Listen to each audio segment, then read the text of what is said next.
Greetings. There is now what might seem to be a quite reasonable attempt to minimize President Trump's responsibility for the assault on the Capitol building a week or so ago. One such attempt looks at the president's actual words uttered beforehand.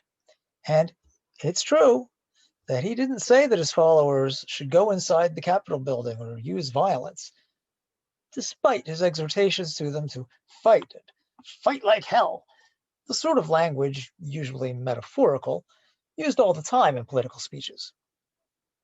He even said explicitly that those of his followers who went to the Capitol after his speech should peacefully and patriotically make your voices heard.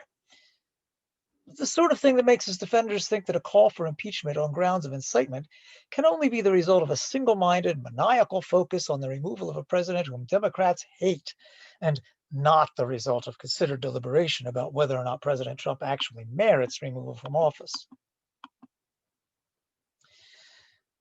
The trouble is that for the entirety of his presidency, and even before then, Trump has sent the message that the only legitimate government is a Trump-led government. I'm the only one who can do it. Remember? He has sent the message over and over that any other government is simply illegitimate. President Obama, Donald Trump sowed dubious doubts about Obama's having been born in the country and thereby being eligible for the presidency. The idea that Barack Obama was an illegitimate president and the United States government therefore illegitimate spread among a certain class of Americans, especially those who were already inclined to think of white Europeans as the natural and rightful leaders of the nation, not only politically but socially, and who were inclined to feel that despite their having been the ones to make America great in the first place, control of their country was being taken from them. Feed the message of governmental illegitimacy to them, and what do you expect to end up happening if you then tell them that the election has been stolen from them? The idea Trump enunciated before the 2016 election that if he lost, that would mean the election was rigged, played into the same notion that a government not led by Donald Trump would be illegitimate. It wouldn't be a real American government, but only a fake one. Since the 2020 election, Trump has been spreading the notion that there was massive election fraud, and that in fact, he, Trump, won the 2020 election, promising to fight to stay in office, losing court case after court case, some before Trump appointed judges, because his lawyers couldn't present any real evidence of election fraud in court, did not deter Trump from doing his best to make the incoming Biden-led government seem illegitimate. But, of course, Trump has also pushed the message that the mainstream media are purveying fake news. A message not started by him, but started many years earlier within the Republican Party. Remember the enthusiastic reception of Sarah Palin's term lamestream media? The Republican Party as a whole is just as guilty as Donald Trump for the events of January 6th. Its dumbing down of the party for decades, and its demonization of the mainstream media, and sometimes its claims of voter fraud pursued in the interest of justifying voter suppression laws aimed at their political opponents, even before Trump came along. That dumbing down of the party, that demonization of the mainstream media, and those previous claims of election fraud played large roles in allowing the emergence of a demagogue like Donald Trump in the first place. I've said before that the Republican Party deserves Trump, but that the rest of us don't.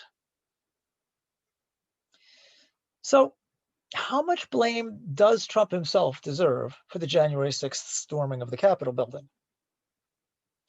At the conclusion of his speech, before the crowd moved on to the Capitol building, Trump said, "So we are going to walk down Pennsylvania Avenue.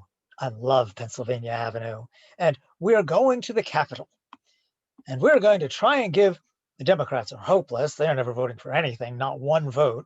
But we're going to try to give our Republicans, the weak ones, because the strong ones don't need any of our help, going to try and give them the kind of pride and boldness that they need to take back our country. So let's walk down Pennsylvania Avenue." So if you were a member of that crowd, you probably thought the president was going along. Twice in that speech, he said he was going to. And that therefore you would be following your leader to the Capitol building, but would not be responsible for acting on your own. You'd follow Trump's lead. You'd follow the lead of the President of the United States. What could be wrong with that? That's the patriotic thing to do, right? The crowd was going to go there anyway. They had already planned that. And Trump had applauded the idea, tweeting that the protest would be wild. But Trump said he was going. So maybe the members of the crowd thought that Trump would be there with them, leading them. And then when he wasn't there, reportedly because of security concerns, they weren't sure what they should do. And what began as simply milling around in front of the Capitol building, socializing with each other, over the course of a few hours just turned out badly, as the few who were most inclined to do something active led the eventual storming of the Capitol building. Maybe that's what happened. On that account, Trump's not terribly responsible for the so-called insurrection. What he did was simply not show up, leaving his followers to work out what to do on their own. And surely, people are responsible for their own actions. Surely, Trump can't be held responsible for everything his political allies choose to do. But when you push that message of illegitimacy for years and for the whole of your presidency, you cannot expect your followers not to think of the government, and in particular, the incoming Biden administration and the newly Democratic-led Congress, as illegitimate, as a merely fake government, as a government whose power to represent the people, and in particular to represent Trump's followers, is not derived from the consent of the governed, but is instead based on lies. And what should one do with an illegitimate government, one whose governing power is not legitimately held? Get rid of it, of course. What else would you do? Wait for it to wither and die? When a government really is illegitimate, then if you can, you get rid of it. You overthrow it. That's the implicit message. If I know that, don't you think Trump's followers know that? And when illegitimacy is the message, you don't have to explicitly tell your followers to attempt to overthrow the government or to stop those illegitimate Trump-opposing members of Congress from removing Donald Trump from power by declaring Joe Biden the winner of the election. You don't have to say that. They know that that's what follows from the message. They understand that. And when you're the one fanning the flames, you understand that too. Or else you're even more of a simpleton than I think even Donald Trump is. Donald Trump can't avoid responsibility for this. What is the message he's been sending for years? Non-Trumpian government is illegitimate, and you can't believe what the mainstream media say are facts. Only the Trumpian conspiracy theory is true. And in that speech just before the mob descended on the Capitol building, Donald Trump, the same Donald Trump who in that very same speech explicitly called for peaceful protest, reiterated his message of fake news and election rigging and an illegitimate election result. All of us here today do not want to see our election victory stolen by bold and radical left Democrats, which is what they are doing, and stolen by the fake news media. That is what they have done and what they are doing. We will never give up. We will never concede. It doesn't happen. You don't concede when there's theft involved. How do you expect his followers to react? Has Trump sometimes said that Biden will become president? Yes, he has, on more than one occasion. Yet, was he still speaking of his own election victory? Yes, he was. Was he the same president who labeled the mainstream media the enemy of the people, a line he repeated later in this very speech, still claiming that the mainstream news media were not credible? Yes, he was. Was he still claiming the election was stolen from him? Yes, he was. His few, not exactly heartfelt statements that Joe Biden will be the next president do not equate the statements that Joe Biden should be the next president, having won the election. They do not somehow nullify his frequent claims to be the victor and of the incoming administration's implied illegitimacy. Nor do they nullify his speaking of never giving up or of the theft of the election. What do you think never giving up means to his followers? What do you think they think should be done to a government that has power only through having stolen it? Do you overcome the theft of governmental power at the ballot box, waiting years for the next election, itself undoubtedly rigged, to arrive? Or do you take some more immediate action to counter the theft of governmental power? What do you think his followers think should be done? What do you think they predictably and foreseeably are going to think should be done? Answer that, and then tell me that Donald Trump did not engage in incitement to take action against the United States government. You will hear plenty of Trump defenders during the coming impeachment battle quoting from his speech to show that he did not, in fact, engage in incitement to insurrection. But he went on and on about how the election was stolen. And then when he said, "Our country has had enough. We will not take it anymore. And that is what this is all about." Or, and to use a favorite term that all of you people really came up with, "We will stop the steal." Or when he said, "We want to go back and we want to get this right because we're going to have somebody in there that should not be in there." Here, an explicit, not merely implied, statement that Joe Biden should not be allowed to take office. "And our country will be destroyed. And we're not going to stand for that." What do you think an audience composed of people who believe Trump when he says our country will be destroyed are going to do? What are they going to think their president is telling them to do? What are they going to think that their president has called upon them to do in patriotic service to their country? Trump was either too stupid to realize what they would do, or was inciting to insurrection. He was either too stupid to realize what they would do or was inciting to insurrection. Take your pick. Trump's attack on the press continued in his speech. "And you know what else? We don't have a free and fair press. Our media is not free. It's not fair. It suppresses thought. It suppresses speech. And it's become the enemy of the people. It's become the enemy of the people. It's the biggest problem we have in this country. No third world countries would even attempt to do what we caught them doing." Switching back to the supposed steal of the election. Clearly, his followers are not to believe Sarah Palin's lamestream media when it reports election results, or when it explains why the results tilted toward Republicans early in the vote counting and toward Democrats later on in the vote counting. No, that's fake news. Then Trump went on. "Republicans are constantly fighting like a boxer with his hands tied behind his back. It's like a boxer, and we want to be so nice. We want to be so respectful of everybody, including bad people. And we're going to have to fight harder."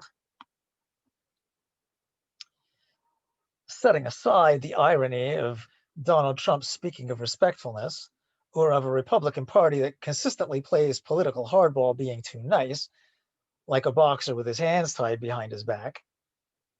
Apart from such surely unintentional irony, such lines do not, in and of themselves, constitute incitement to insurrection.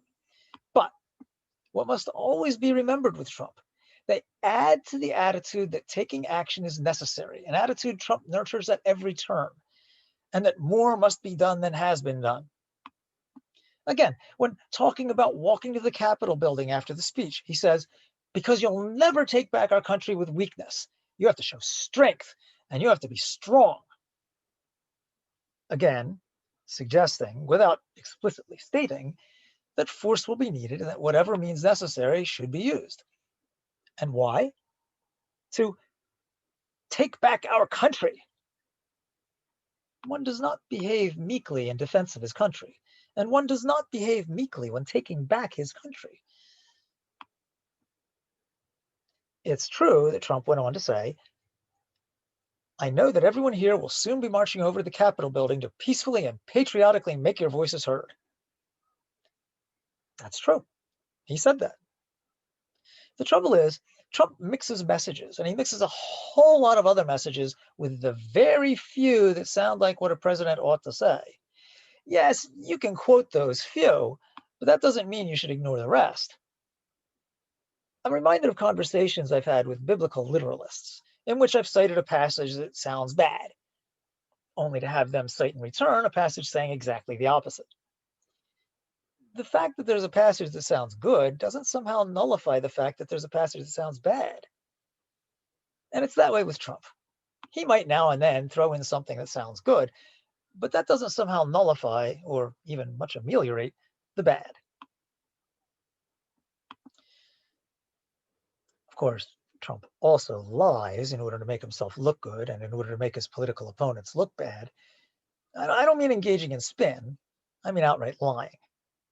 As it's barely conceivable that he doesn't actually know that what he's saying is false, maybe I should say that he says a lot that is simply false. But it's hard to believe that he isn't lying.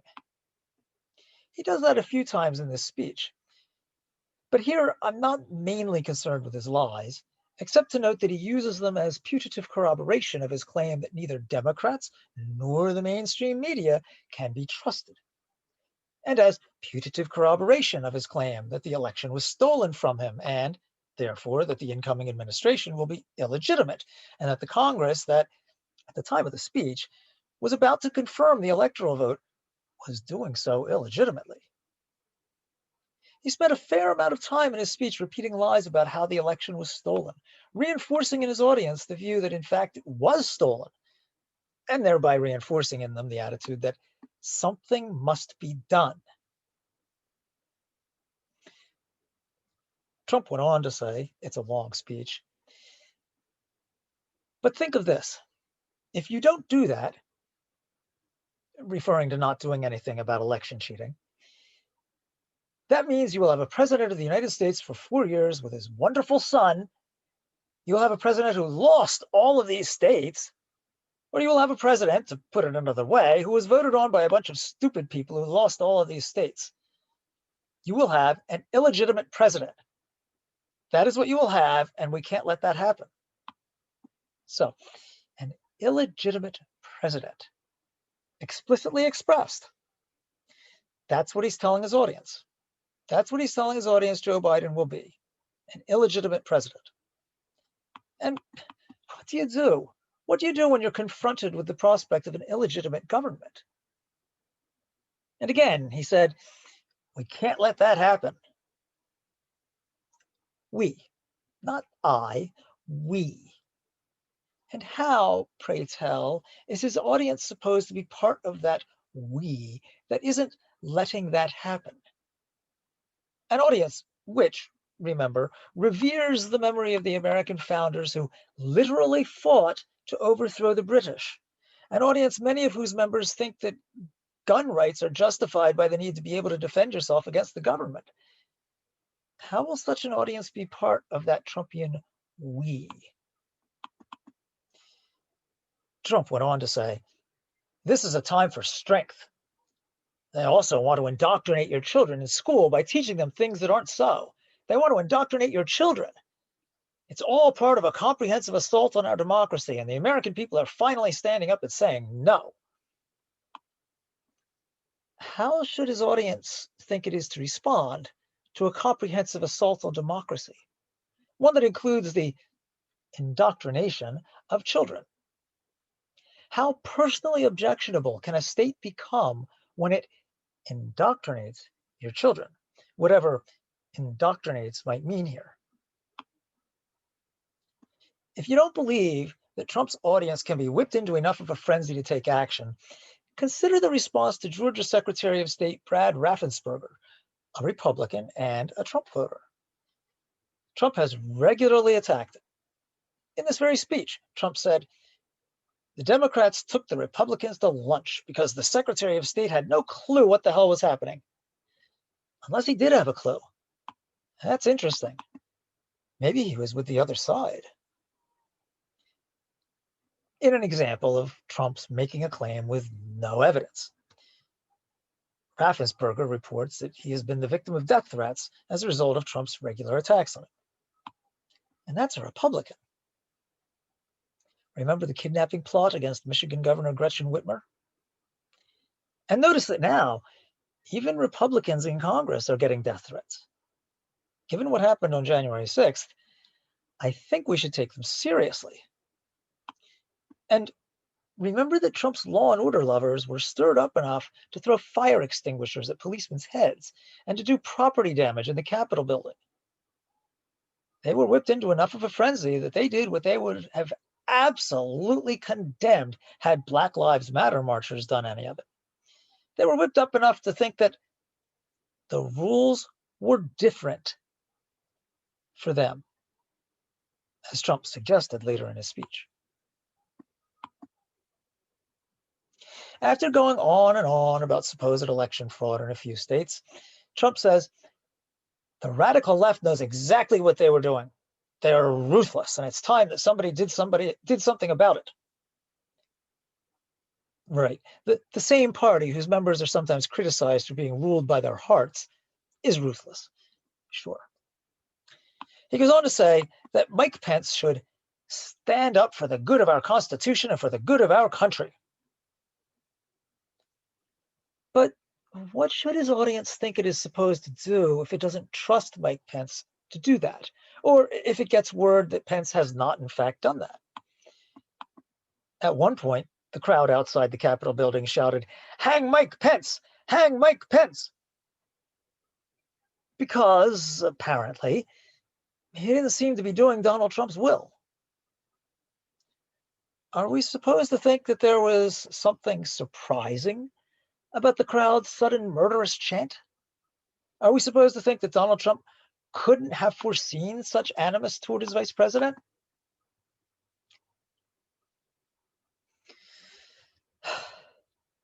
Please don't underestimate the extent to which Trump, in that speech, went on and on about supposed election fraud and how the election was supposedly stolen from him. He went on and on and on about it. At one point, after having gone on and on and on about it, he said, "So I could go on and on about this fraud that took place in every state, and all of these legislators want this back. I don't want to do it to you because I love you, and it's freezing out here." As though he hadn't already told election fraud lies ad nauseum. And, of course, he did say still more about putative election fraud, despite his love for his audience and despite the cold. Now, it's true that if you were a member of his audience who believed him, no one should believe Donald Trump, and everyone should know that no one should believe him. But for some reason, a great many people really do believe him. If you were a member of that audience, you were probably already convinced that election fraud had stolen the election from your beloved president. Nevertheless, Trump's rhetoric, going on and on and on, telling detailed lies, or at best, falsehoods, had to have aroused strong feeling in his audience members. And maybe you could say that it was the same sort of thing they'd already heard over and over, and already believed was true. So that Trump's repetition of it all at great length probably wouldn't have had much effect on his listeners. But first of all, please consider from whom they had heard it before. And second, please don't underestimate the extent to which Trump went on and on about supposed election fraud, or about how the election was stolen from him, or how much effect such claims had already had on the members of his audience. And third, please don't underestimate how much of an emotional response his claims elicited during his speech. And every now and then he would throw something else in, like this. Make no mistake, this election was stolen from you, from me, and from the country, and not a single swing state has conducted a comprehensive audit to remove the illegal ballots. This should absolutely occur in every single contested state before the election is certified. And if you're a member of his audience, understands that the same states that steal an election are unlikely to take the necessary steps to undo the theft, what are you going to think your president is telling you needs to be done? Trump reiterates the message. So when you hear, while there is no evidence to prove any wrongdoing, this is the most fraudulent thing this is a criminal enterprise. This is a criminal enterprise. He makes it sound as though there were a vast group of unpatriotic, anti-American criminal masterminds stealing the American government from the American people, which is probably what many of them, egged on by many a Trump speech and by many a Trump tweet, already believe. And what is Trump implicitly proposing? How does one appropriately respond to a criminal conspiracy to take control of the American government? Trump does sometimes have a way of saying one thing while seeming also to say another. He went on to say, apparently referring to the political process of certifying the votes, the Republicans have to get tougher. You're not going to have a Republican Party if you don't get tougher. They want to play so straight. They want to play so serious. The United States, the Constitution doesn't allow me to send them back to the states. Well, I would say yes, it does, because the Constitution says you have to protect our country and you have to protect our Constitution, and you can't vote on fraud, and fraud breaks up everything, doesn't it? When you catch somebody in a fraud, you're allowed to go by very different rules. So I hope Mike has the courage to do what he has to do. And I hope he doesn't listen to the rhinos and the stupid people that he's listening to. Yes, this seems to be referring to the political process of certification, but it also suggests that given that there's fraud, the rules are different. If you're in an audience whose members think that government is being stolen from you, what is it going to mean to you if the president says that the rules are different? It's very suggestive. But again, it's suggestive precisely because of the notion of the illegitimacy of a government not headed by Donald Trump, which Trump is purveying and has purveyed over and over. So even when he's not engaging in what might seem like incitement to insurrection, he is under the surface.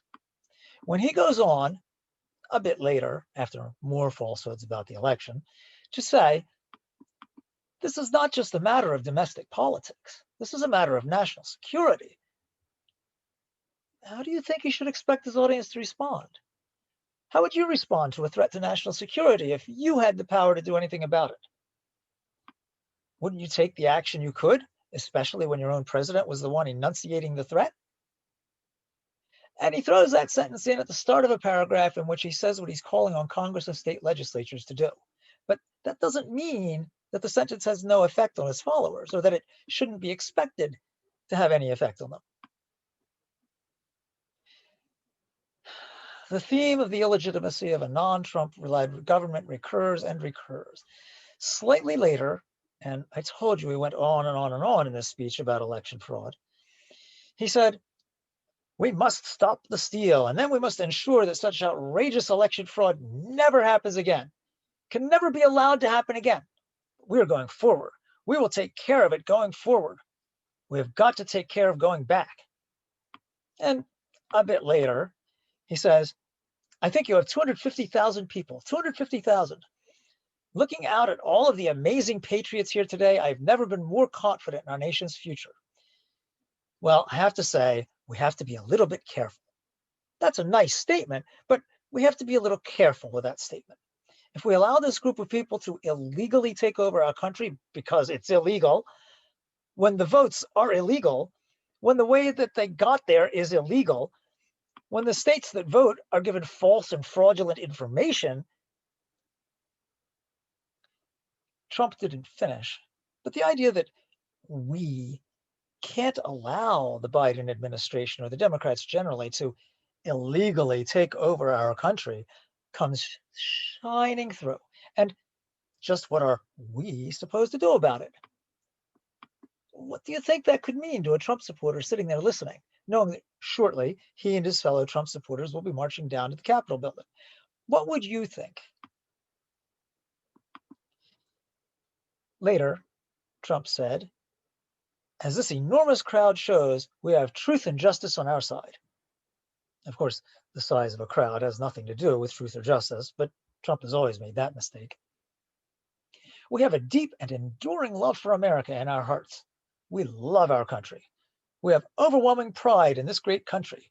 We have it deep in our souls. Together, we are determined to defend and preserve government of the people, by the people, and for the people. On one hand, that sounds like a typical bit of political pablum served up to political partisans by politicians all the time. On the other hand, in the context of protesting a putatively illegitimate election result and protecting the country against being taken over by a gang of criminal conspirators, the words defend and preserve clearly stick out.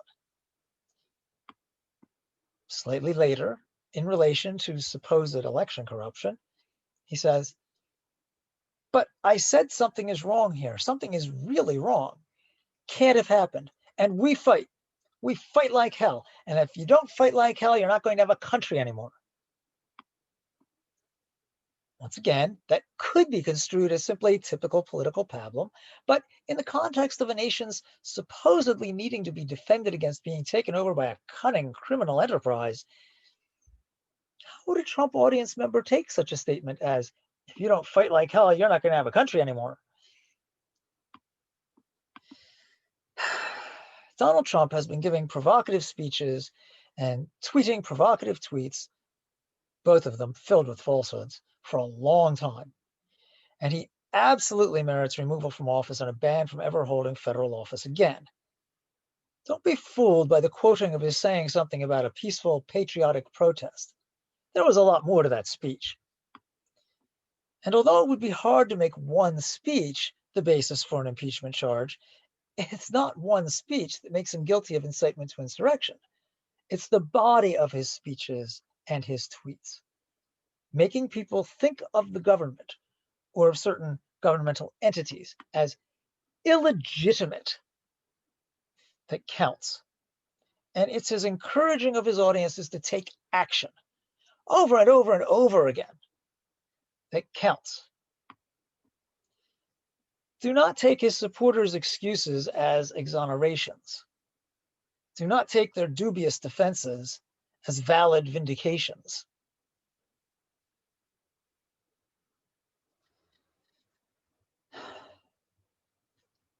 As always, may reason and compassion be your guides.